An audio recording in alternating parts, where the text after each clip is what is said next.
Good afternoon. It's my special pleasure to welcome you to the 15th annual Lena C. Bailey Lecture on Leadership. And I want to thank each and every one of you for attending today and to commemorate the leadership and the legacy of Dr. Lena Bailey. She served Ohio State for 31 years as a faculty and administrator here. And I just want to begin this talk by saying, or the introduction, I'm a big fan of the Roman god Janus. And Janus is the god of gates and doors and has two faces. One face looks to the past, one face looks to the future. And I think it's a good marker for this lecture and an appropriate association with Lena Bailey. Lena Bailey actually began here at Ohio State as a department chair in the Department of Home Economics Education. And she went on then to become the director of the School of Home Economics, the acting director, and then finally the first dean of the College of Home Economics. Lena is probably best known for leading the transition of her college from home economics to the College of Human Ecology. And that change is considered essential to the maturation or evolution of the field altogether. Many people remember Lena as an outstanding educator, teacher, visionary, and leader. She was a master at human relations and always cared most about the individual. Her goal was to bring change through collaboration and cooperation. The world could use more of her today. In recognition of her service, Lena was honored with awards from both Ohio State and the American Association of Family and Consumer Sciences. It's been our tradition in the Lena Bailey Lecture to invite educational administrators to share their wisdom about leadership with us. You can see the list of our distinguished speakers on the back of your program.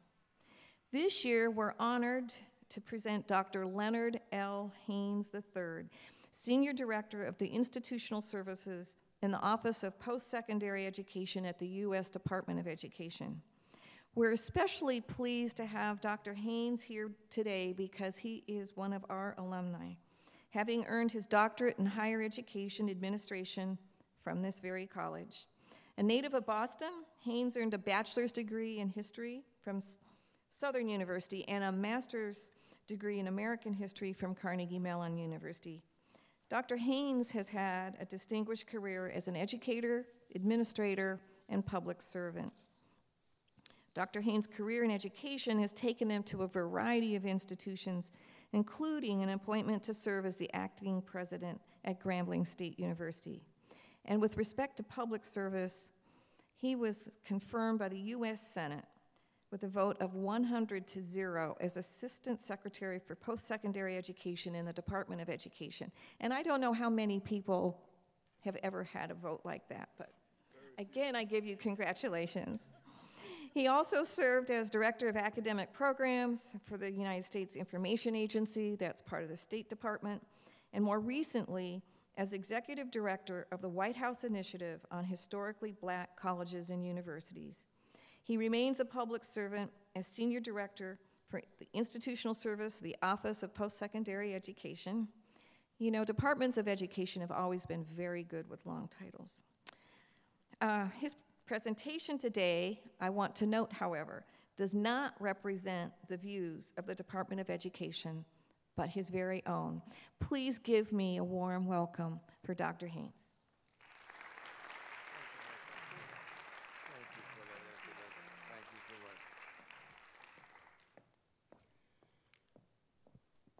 Thank you very much, Dean, for that warm and introduction. And let me just say good afternoon to all of you, and to say what an honor and delight it is to be at The Ohio State University again.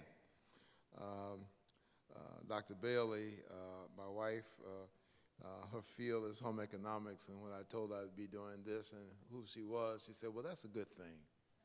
That's a good thing. So, Mary is pleased she's not with me today that we're doing this. Well, let me get a little simple stuff out of the way. I want to say happy Valentine's Day to all of you, those of you who celebrate it. It is coming. is this weekend. Uh, I want to also say that the dean is doing an outstanding job at the college. I hear great things about what's going on in the College of Education, Human Ecology, and under her leadership, the college has moved forward, and let's give the dean a round of applause.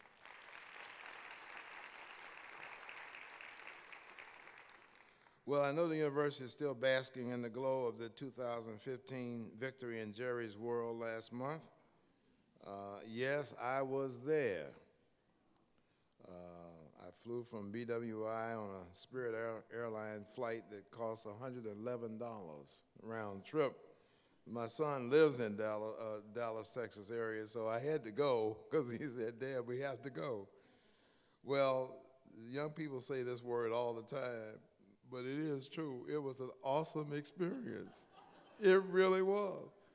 I thought I was at a home game here in Ohio, but I knew things were going to be like that because when the plane took off and landed in Dallas, someone in the back of the plane, when we got to Dallas-Fort Worth Airport, yelled out, "OH," and the plane erupted, "IO." I didn't know who was on the plane, but I thought I was on an alumni charter. And the stewardess said, "These must be Buckeye fans."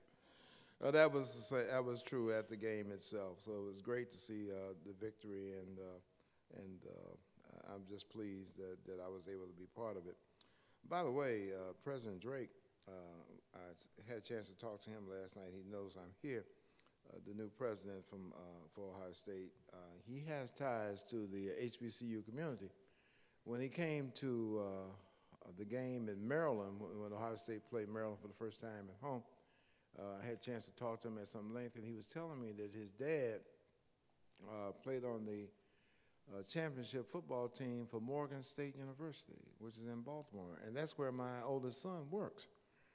And so I told my oldest son about it, and he dug into the archives and found a picture of the 1934 Morgan State football championship team for that conference. And I sent the picture to Dr. Drake and asked him, was his father in the photo? And he emailed me back, "Third row." So I had my son to blow the picture up, and we sent it to President Drake. So if you go to his office, you'll see it there, because I had a meeting with Archie Griffin yesterday, and Archie says, "You know, President Drake has a picture of his dad in the office." I said, "Really? I wonder how he got it." I said, I told Archie, he said, "Oh, you're the guy that's responsible for the picture." So anyway, it's good to know that the president has a connection to the HBCU community. Well, February is Black History Month, so it's a special privilege to speak to you on a subject that represents the tremendous progress that's been made by African Americans since the end of slavery. Time will not permit me to fully discuss the theme today, but it's important to share several perspectives on an important sector of American higher education that often hides in plain sight, and a sector that few Americans know anything about, and they don't know about its contributions, don't know about its potential. And just a side note, this month, C-SPAN is doing a series on the historically Black colleges and universities during the month of February, and 8 historically Black colleges will be featured. So what I'm saying today, you may be able to get a little deeper insight into it by watching C-SPAN as they profile these 8 institutions. Well, the following names should resonate with you as I begin to get into the presentation, known by their illustrious presidents, people like Benjamin Mays, who taught Martin Luther King, Booker T. Washington, who I know you've heard about, these marching bands that are famous throughout the land, including Grambling, where I used to be acting president, and Florida A&M University, who played Ohio State, attempted to play, but they got a check 2 years ago. They were happy to get it. The athletics, people like Mel Blount, Doug Williams, Bob Butterbean Love, Willis Reed, and go on about the athletes produced by black colleges, and of course, Tuskegee University, home of George Washington Carver, the great Peanut Man, and also the place where the Tuskegee Airmen learned how to fly. America's historically black colleges and universities are defined by this. They had to be established before 1964 for the express purpose of educating African Americans. Today, there are 105, and I have given you the list of those institutions. Some of you are probably familiar with. Others of you probably said, I didn't know that these were HBCUs. These institutions now have training large numbers of African Americans. However, I want to say 3 of the schools now have majority white populations. And these are Lincoln University in Missouri, which was founded by black veterans of the Union Army,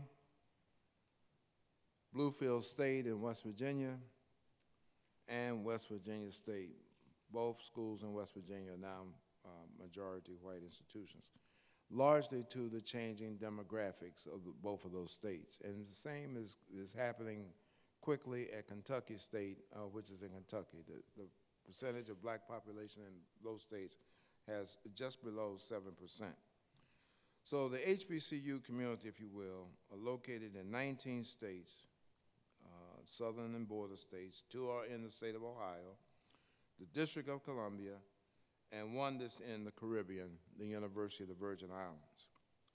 So all of these meet the definition that they were founded before 1964. Now, as I go into the presentation, I want you to remember 2 important points. After the Civil War, the emancipation has taken place, the war is over. But 2 things did not happen for African Americans in this country. Number 1, there were no reparations, period. Number 2, just as important, there was no reconciliation commission. The former slaves did not get the opportunity to sit across the table from their slave masters and have a dialogue about how are we going to work this out now that we're free. That has never happened in this country to this day. No reparations and no reconciliation. And the events of the past summer about Ferguson and the like, you can trace it all the way back to these 2 points. And so that forms the backdrop for what I'm going to talk about today as we talk about these HBCUs. Langston University in Oklahoma was established before Oklahoma became a state. Oklahoma was a territory. And Langston was supposed to become the public university for the territory that became a state. It was supposed to have a medical school, dental school, engineering. Just look at the original charter and you see that's what Langston was supposed to be. It has none of those, except I will say this about Langston. It is now the International Center for Goat Research in the United States. It's the International Center. One of the questions that I can tell you how that happened, but few people know that goats are worldwide as a food supply source, but the research done about goats, the lead research institution for goats, not Ohio State, is Langston in Oklahoma. The youngest historically black college is Mississippi Valley State University, which was founded in 1950. I will be there tomorrow, by the way. I fly here, leave out of here tonight. I've got to go tomorrow because I'm the convocation speaker at Valley tomorrow. Howard University in Washington, D.C. is the only black college that got some semblance of reparations. What do I mean by that? It's the only black college that has a permanent line on the federal appropriations budget. It's line 32. They get over $260 million a year from the United States government. It's just like a service academy. Were it not for the line on the budget, Howard would not have a medical school, they would not have a dental school, they would not have engineering, they would not have pharmacy, they would barely be open. My point is, going back to the reparations and reconciliation, you can make an argument that every black college that's on that list before you should have a line on the federal appropriations budget. And even then, that would be not enough, because Howard University today sees itself as a limited resource institution. They have an endowment just over $550 million. Their tuition and fees are about $28,000 a year. A lot of their students are first generation going, low-income families, and Howard is struggling with a line on the budget and with an endowment that's larger than any other HBCU that's on that list. North Carolina is home to 11 historically black colleges. It has the most. There are 5 public institutions and 6 private. Shaw University in North Carolina is the oldest black college that was founded below the Mason-Dixon line, founded in 1865. It is often viewed as the mother of a lot of colleges in the state of North Carolina, including public ones like Fayetteville State University. The types of institutions, public and private, there are land-grant schools, 1890 land-grant schools. About 18 of those, including Tuskegee Institute. They were founded, after the Morrill Act of 1890. The 1862 schools are like Ohio State, but there's the 1890 schools. And one thing has never happened for the 1890 schools, the state match that's required by the land grants, the 1890s have never gotten their benefit of state matching funds. So even though they get the federal support, the state support is still not there. The private schools are connected to religious institutions, like churches, like the African Methodist Episcopal Church, AME, and that's Wilberforce in Ohio, which is an AME school. And Wilberforce, you probably have heard this in the news, is struggling. I don't know if they have 200 students at Wilberforce.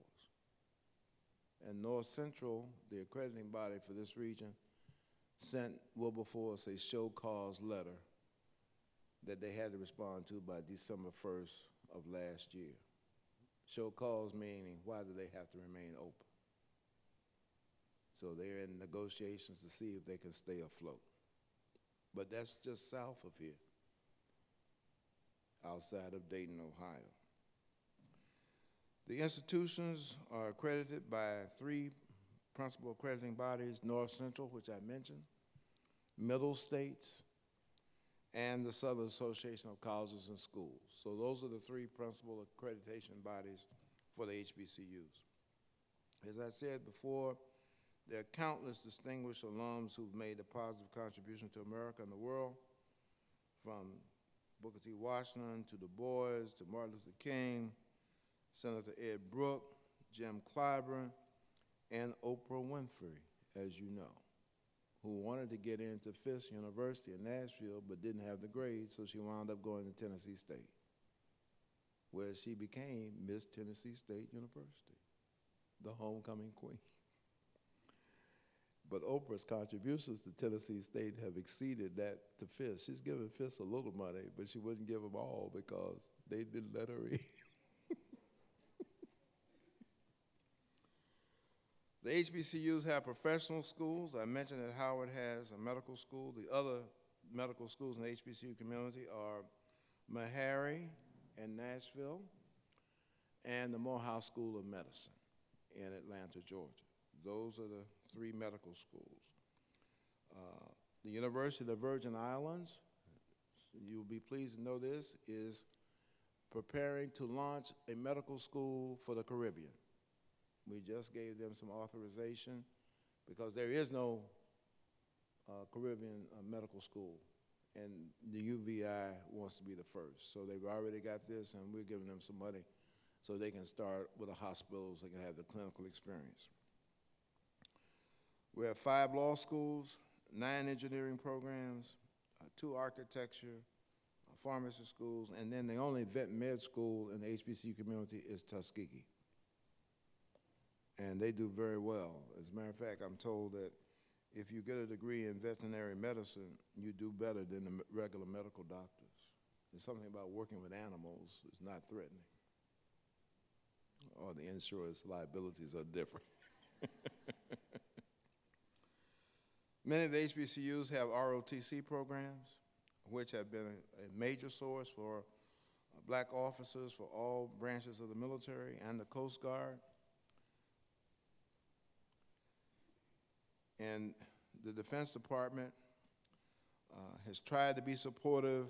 In some ways they have, and in other ways they've not really fully supported these ROTC programs. I know when Colin Powell was the chairman of the Joint Chiefs of Staff, he pushed real hard to try to see if he could change that. He was somewhat successful, but it was running against the views of well, are these programs really up to standard with other ROTC programs that are not headquartered at HBCUs? And you see this running battle going through the federal government all the time about, are you really the same standards? Well, here again, go back to my initial point. There were no reparations. There was no reconciliation. But somehow, these institutions were created, and they've done all of this. So you got to have the question in your mind, what if they had everything they needed to work with? What more could they be doing? They've done this with almost nothing. What if they had something to work with? And that's what motivates me to keep fighting on their behalf, because I know if they can get the support, they can do. The finances of the HBCUs, as I said, it's not what it ought to be. The Harvard endowment of $36 billion is larger than all the HBCU endowments combined. The research dollars, and I don't mean to pick on Harvard because some of you may be graduates of Harvard, they receive more federal research than all the HBCUs combined. Indeed, the 100 top research universities in America, any one of them receives more federal research dollars than all the HBCUs combined. But think about that. The HBCUs are training citizens who are taxpayers of the United States of America. They pay taxes. Federal research should be reflective of that. It's the people's money, is it not? Shouldn't they have an equal share, an opportunity to participate with their money? It's not, nobody's making up federal research money. It's all made possible by the citizens of the United States of America. Tuition and fees are modest for most of the institutions when compared to others, but the costs are rising. When my oldest son was at Howard, he's graduated now, but his tuition and fees was $8,000 a year. My wife and I made a sacrifice because we figured we could handle that. We didn't want him to borrow any money. Well, today the tuition and fees is well over $27,000. I couldn't do that. He'd have to borrow money. You see my point? Tuition and fees are rising. The student populations at HBCUs are largely students who are Pell eligible and low income. 60% of the freshmen enrolled in HBCUs today are the first in their family to go to any college. Now, ladies and gentlemen, this is 2015. I thought by this time of my career that it would at least be the second generation going to college. This is the first to go to any college. They are enrolled in HBCU, 60% of the freshmen.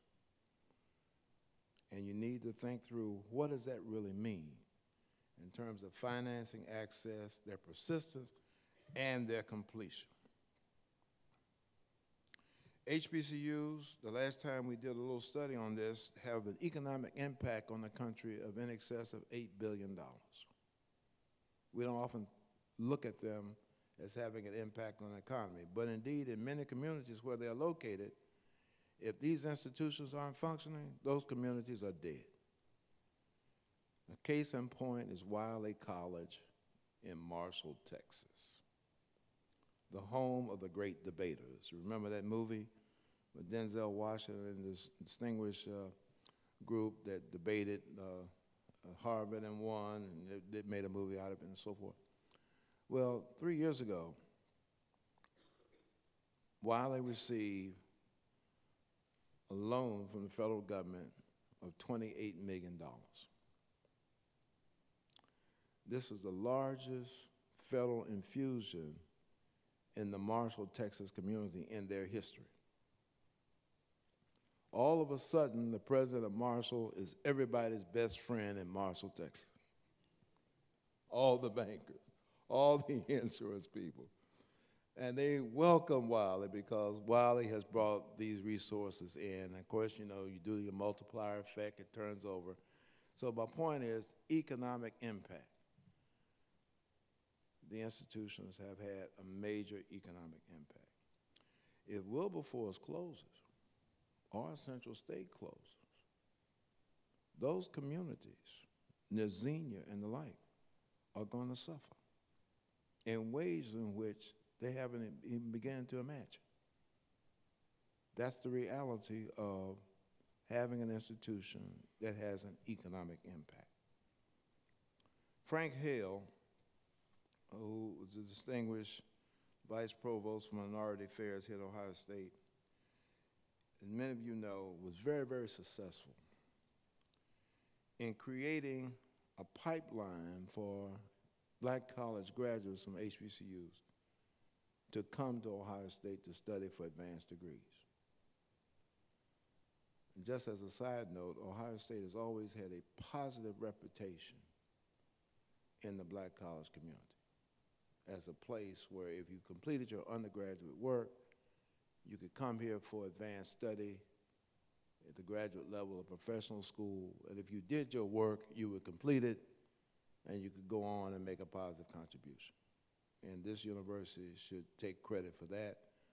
And Frank Hale, when he was here, really pushed that very hard. And I know a number of people who earned their doctorates here because it was a good place to come. It was not affirmative action. It was a good place to come. As a matter of fact, when I came here to study from Illinois, I didn't even know there was a thing called affirmative action. I read about it in the paper after I got here. I said, really? I'm not part of that. But it's because the university had this positive reputation. Well, I'm now into the part, what has this experience been? As I said, the black colleges are responsible for building the black middle class. Michael Lomax, who leads the United Negro College Fund, which represents 39 private institutions, said in a recent Washington Post opinion, when commenting on the implications of President Obama's proposed rating system for higher education, he said this, quote, "Few, if any comparable institutions can match the HBCU record for educating low-income students, those who are Pell eligible and where federal aid recipients are high. These are first-generation minority students. The nation's HBCUs make up just 3% of the over 3,800 four-year colleges and universities in America. Yet they enroll over 10% of the African-American undergraduates and still produce over 20% of all African Americans who earn college degrees. These data make it very clear. If the schools did not exist today, they would have to be created because they're meeting unmet needs. HBCUs are committed to educating those who view the society from the bottom up. Where else are they going to get students from? And ladies and gentlemen, in our society, those who are looking at us from the bottom up, there's a lot of them, and they're growing exponentially. It's almost scary. As I said, first generation, 60%. Limited resources, yes, but the graduates of these institutions are very, very productive. But there are questions now that face all higher educational institutions, and HBCUs are no different. What is the comparative advantage? Why should anyone go to an HBCU today? I say to the presidents all the time of these schools, and I say this, and I say, look, I can't answer this question. You have to answer it. Because it's very difficult to hide institutions anymore with the power of the internet and Google. You just go type it in and see what comes up, and then you got to make your case on why you have to be thought of as a viable option to examine as opposed to going somewhere else. Good information. There are legal challenges that are still facing HBCUs, especially those that are located in those southern states where they're trying to eliminate the vestiges of the dual system that affects public institutions. When I was here at Ohio State, the subject of my dissertation was the effects of desegregation on public black colleges. In those 19 states, south and border states, the public black institutions grew up in a period of segregation. They were never supposed to be treated equally. And they had to go to court to get a remedy, and they did. The Supreme Court in the Fordyce case a few years ago ruled about the state of Mississippi that they owed the state institutions that were black, historically black, equal funding and parity with their state counterparts. That was a ruling. And for those of you who want to go back and check that, look at the opinion of Justice Clarence Thomas. Because it was Justice Thomas who said this condition of inequity has to be eliminated. There should be no reason for a black institution not to receive the same treatment as a white institution in the same state. You know, Justice Thomas is many things to many people, but one thing that he did, he is the first Supreme Court justice to ever make that statement about black institutions. And the black college community owes him a debt of gratitude because no one else has had the courage to say it like that. But still, states are taking their time to address this. In Louisiana, just recently, the price of oil, which everyone's happy about because gasoline is cheaper now, but in Louisiana, that's a bad thing because oil and gas revenues drive the state's budget. Every time it drops $1 on the barrel in Louisiana, the state loses about $36 million. So the deficit in the state is in excess of $300 million now. And Mr. Jindal, the governor, in his attempt to close the gap, has said, well, we're going to take it out of education. And two institutions he's looking at closely to reduce their budget significantly, Grambling and Southern. He wants $25 million out of both of them. If he has to close the gap by taking 25 million from either one, I can tell you this: the Southern University campus in New Orleans will be closed, denying access to the citizens who enroll there from the city of New Orleans. They're still trying to get over Katrina. But that's the reality of the budget picture and how they perceive what it takes to close the gap. So states have still not been fair. We've had, since President Jimmy Carter, an attempt at the federal level to try to address some of these inequities. It was Jimmy Carter's administration that came up with the idea of creating a White House initiative on historically black colleges and universities. It took Mr. Carter to do this. And let me just paraphrase what this initiative is really all about. It's an executive order signed by the President of the United States. Essentially says this: we want the federal government to increase and expand the participation of the historically black colleges and universities in the programs of the federal government. That's essentially what the order is all about. Every president of the United States since Mr. Carter has reissued the executive order. They put their little twist on it, you know, which is they're entitled to do it, but the order is in place. And there are annual reports that are supposed to be submitted to the White House to demonstrate that Agency A is doing more than what they did last year, Agency B is doing more. That's required. In the current administration, the numbers have gone down dramatically. It's almost a surprise to the black college community. Why? Because it was the black college community that literally got the president elected.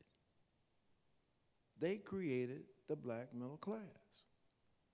They went door to door, campaigned, gave money, $2, $3, prayed, showed up at the inauguration, over 1 million people. Yet the money is going down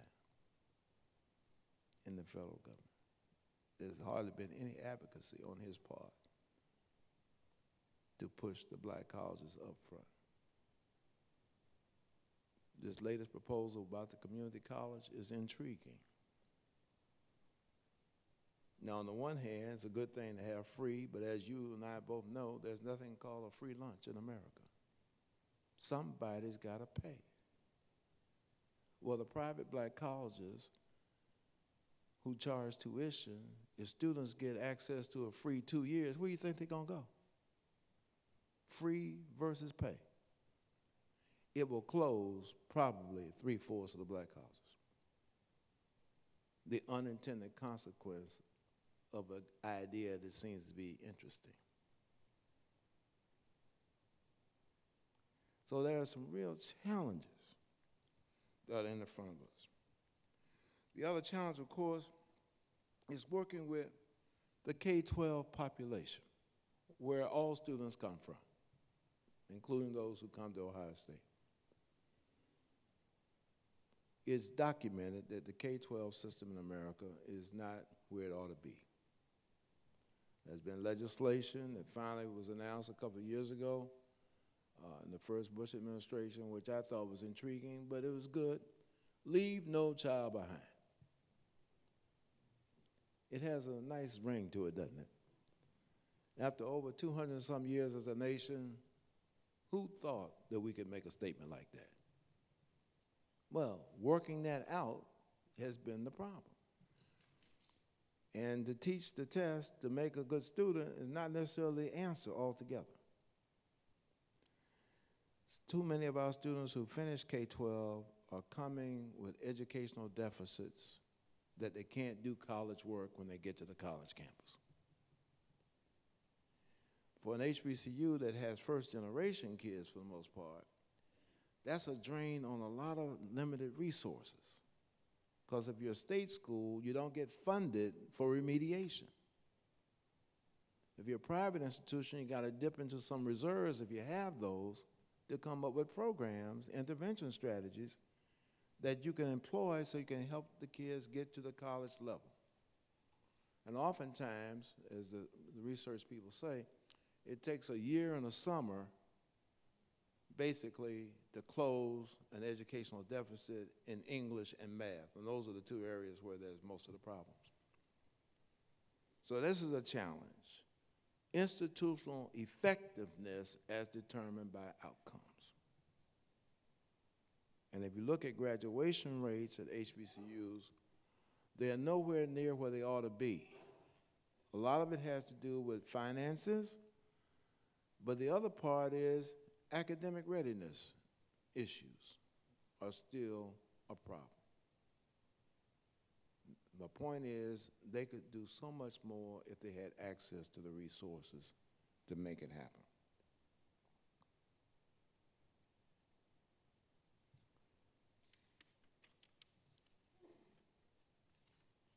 The other issue that HBCUs have to demonstrate, especially in this day of the internet and the like, and they've not done a good job of this collectively, it is making the case that their existence actually advances the common good of the country. Indeed, I have to say this, all institutions have to do this. You know, why go to anybody's school? Because you're going to produce people that are going to make a positive contribution to advance the common good of everybody.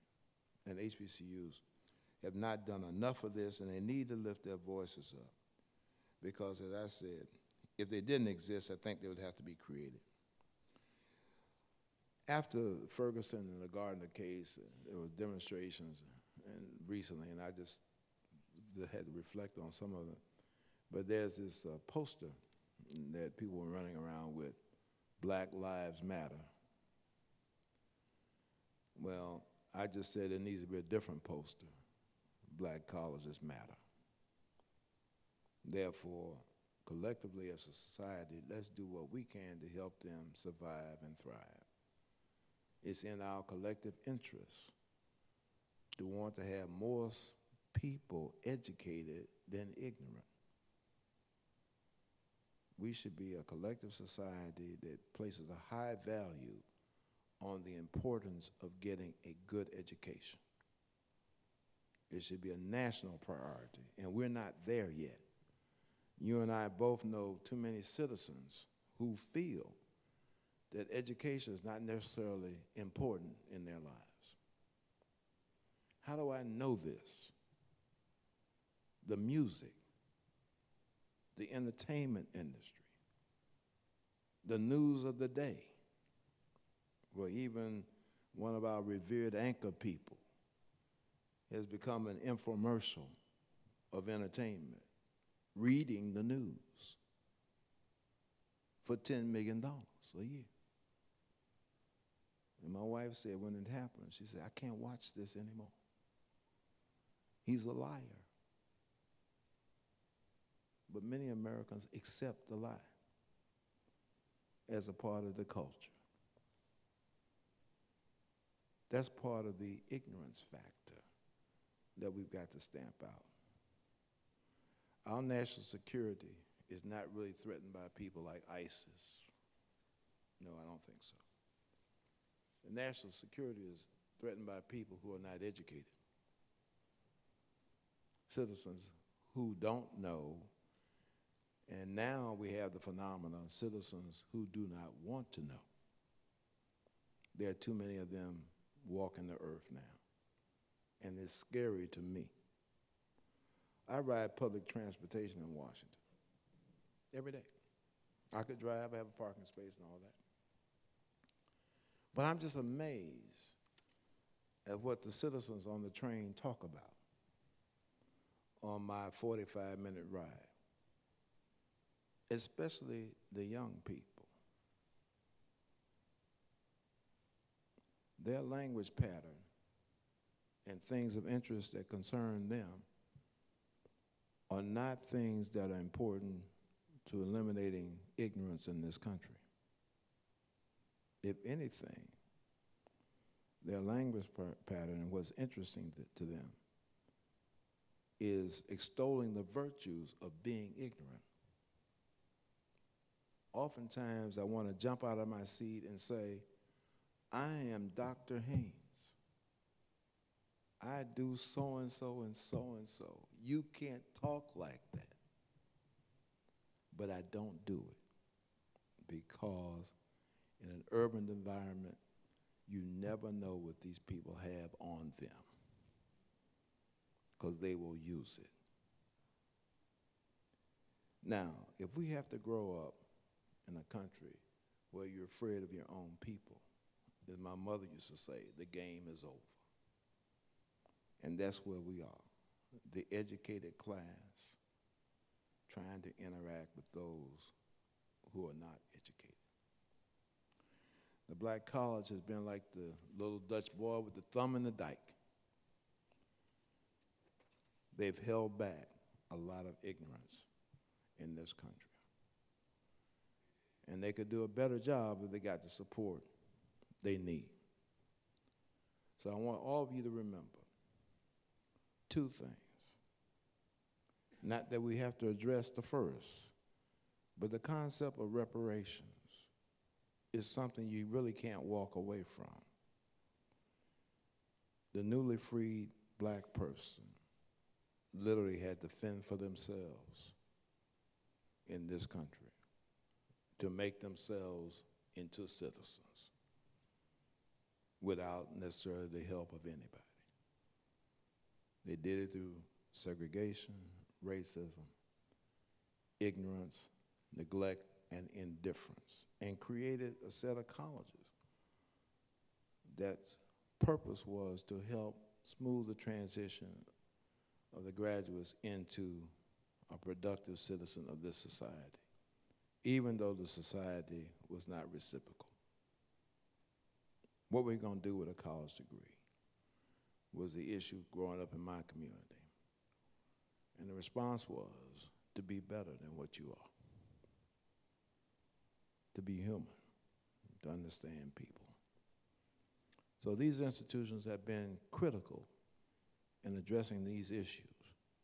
And now they're on the precipice. In the year 2015, certain conditions are now on the table that threatens their very existence.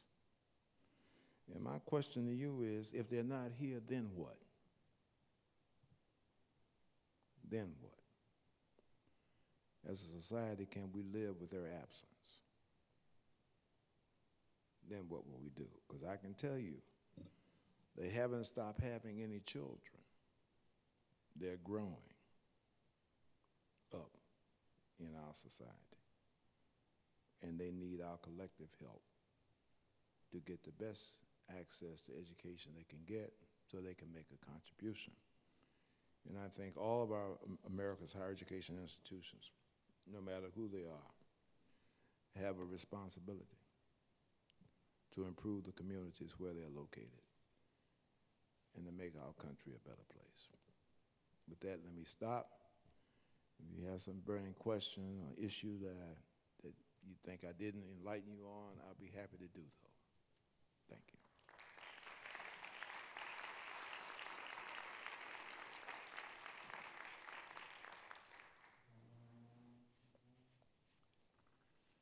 Don't be shy. If I don't know, I will say that too.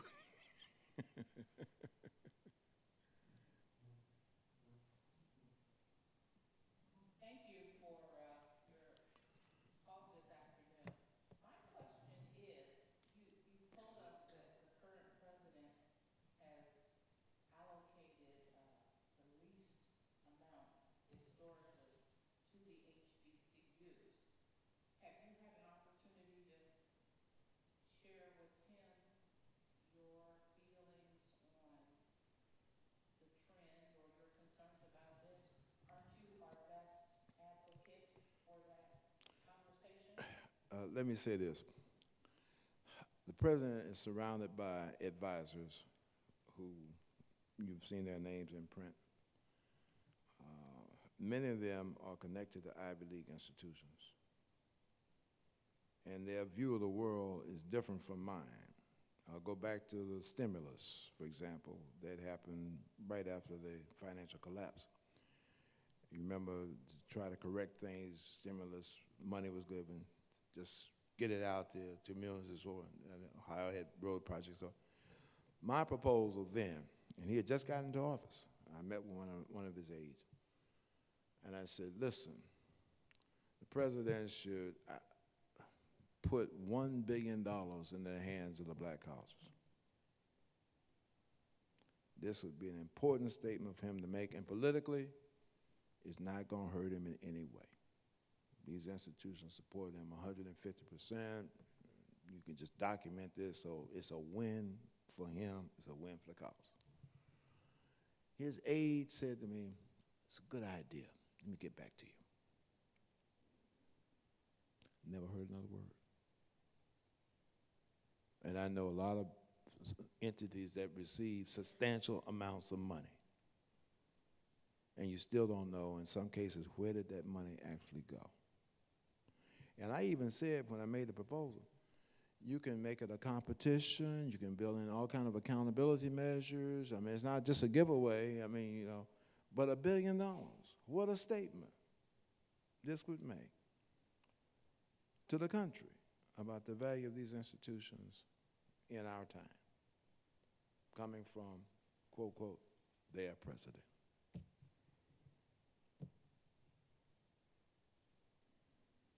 Good afternoon.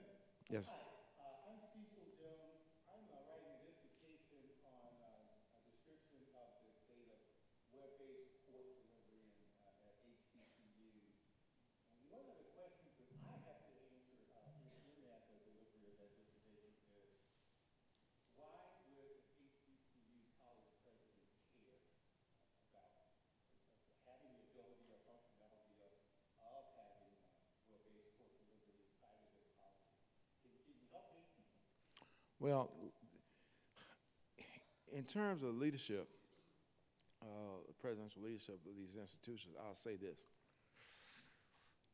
We have, as in any other sector, you've got enlightened leaders who could understand the concept and would run with it.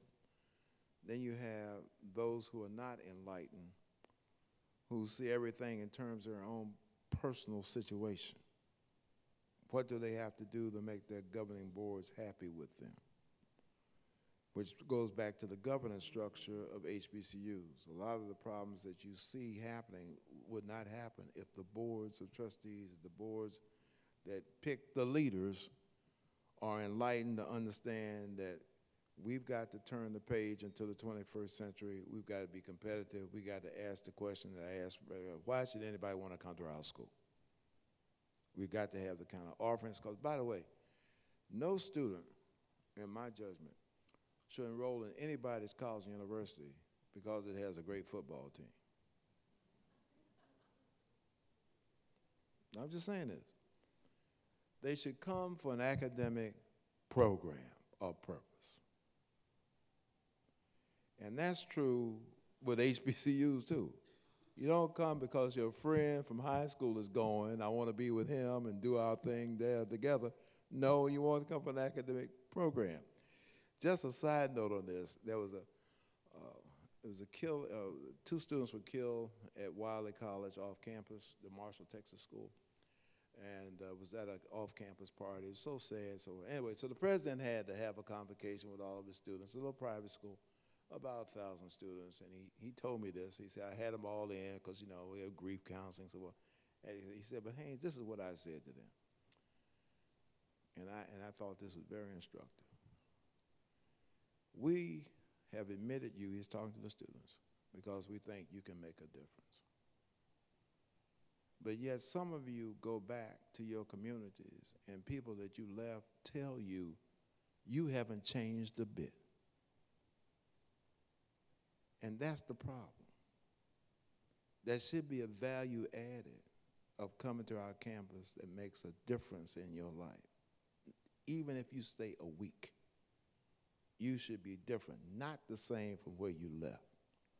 This is my point. So it goes back to how the leaders see their leadership, using different modalities to deliver instruction.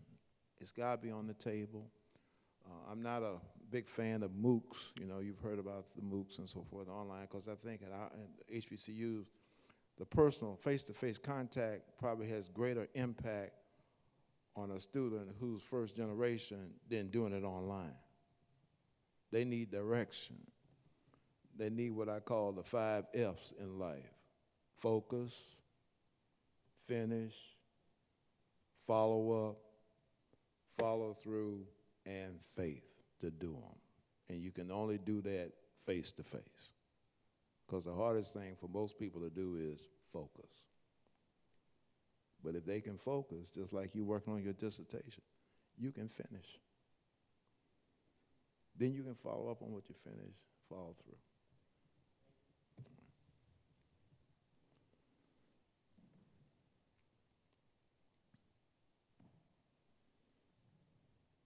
Thank you very much for your presentation. It's a courageous thing you said. We really appreciate that.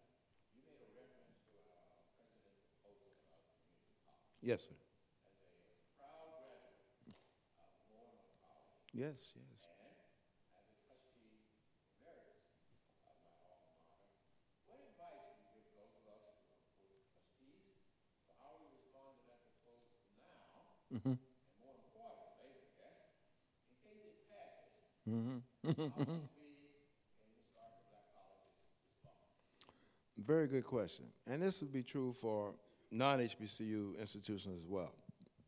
It is no secret that most of the students enrolled in college today in America are enrolled in community colleges, two-year institutions. Now that's access. They have that. But if you're a four-year institution and you have community colleges near you, adjacent in your community, one thing you want to make sure is you have a good relationship with them, and that you've developed what I call meaningful articulation agreements that don't stress you out if you take so many in. I just use this example.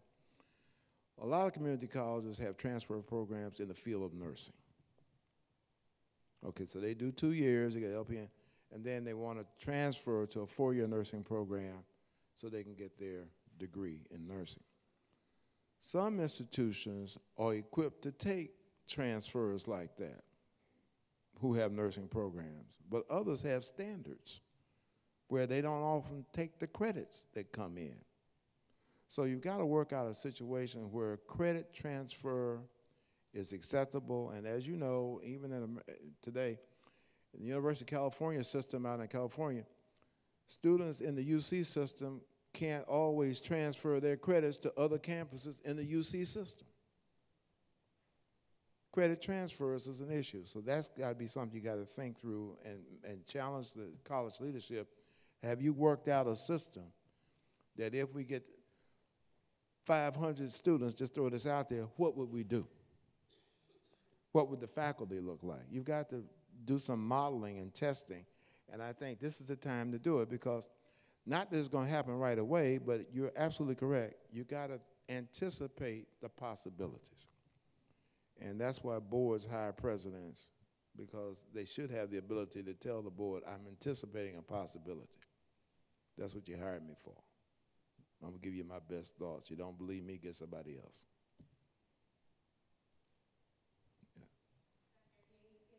Yeah. Yes.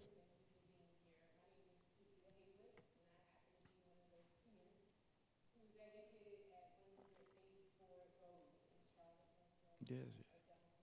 Yes, yes. And my fellow colleague, Dr. Bennett over here, who is a graduate of the House in Atlanta, Georgia. Yes, yes. He and I have a very similar question. So we awoke this morning to the news about South Carolina State University. Yes. So would love to hear your Yeah. insight and Yes. thoughts about this Yes. notion of schools merging and Yeah. acquiring Yes. one another. Do we have too many HBCUs within a 50-mile radius of each other, Sure. and what that means? Yeah. And then for those of us who have made a commitment to higher education in this world, what does it mean? What does the next generation of leadership at HBCUs look like? Because we could also argue that there seems to be still an old guard in place, and a backlog of new and perhaps fresh leadership willing to take on that challenge and endeavor, but the opportunities are minimal. Well, the first part of your question is South Carolina. Yes, the news of the day, a House subcommittee of the South Carolina legislature voted to, this is a subcommittee now, not the full House, to suspend the operation of South Carolina State for 1 year. In other words, no school. Now, South Carolina State is the only public black institution in the entire state of South Carolina. There is no other competition. They have private schools in South Carolina, but it's the only public place. South Carolina State has had its challenges. It had to borrow, I think, was it $16 million from the legislature to stay open. They've had some mismanagement issues. I think it would be a mistake for the state of South Carolina to close South Carolina State for 1 year. It's got to be another way to work on this. Mr. Clyburn, who is the minority leader, he's a graduate of South Carolina State, Jim Clyburn. And I sent a text message yesterday to ask, what does he say about this? Because I know he's very concerned. He gave South Carolina State $2 million of his own money last year. He's very committed to it. I know his voice will be heard. But I don't think closing an institution makes any sense, especially if they're trying to get it right. I've talked to the president of South Carolina State. We have long talks about his challenges. And I think we owe him an opportunity to get it right. It's the governing structure that's hurt South Carolina State. Political appointees who are doing political things in an educational setting. That's what happens in a public university governance structure too many times in black schools. Governors make the appointments as patronage. They don't have to raise any money. They just want football tickets and 10% of this contract, 15% of that. It's just too much of that goes on. I see this. And they pick the leaders to make sure that they follow the rules. If you want the job, this is where we operate. So we need a cleansing of governance. I hate to use this term, a come to Jesus dialogue. That's what's needed. Now, on the other part of your question, you're right. The leadership is transforming now because you can't stop the clock. We're all getting older. I don't have 40 more years to go. I know that. I'd love to, but it's not going to happen. And that's true with everybody else. And if you think you can stop that clock, just wake up tomorrow morning.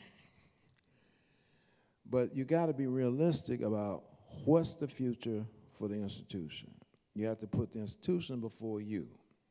And this is where there have been some real issues with leaders not doing that. They put themselves first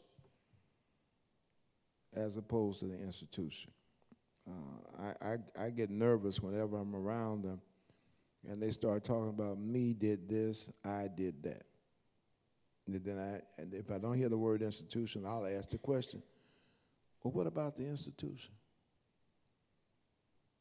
And if there's silence, then I know the direction is not there. But we got to have a group of people who are aspiring to leadership positions to consider an option of coming into the HBCU setting to make a positive contribution. And by doing this, by respecting what the history of the institutions has been about, and remember, history does not begin when you show up. You make a fatal error if you ignore this and you say there was no past until I came. No, you got to appreciate what was in the past, take the best out of it, and blow that up and move it forward. That's how you make it happen.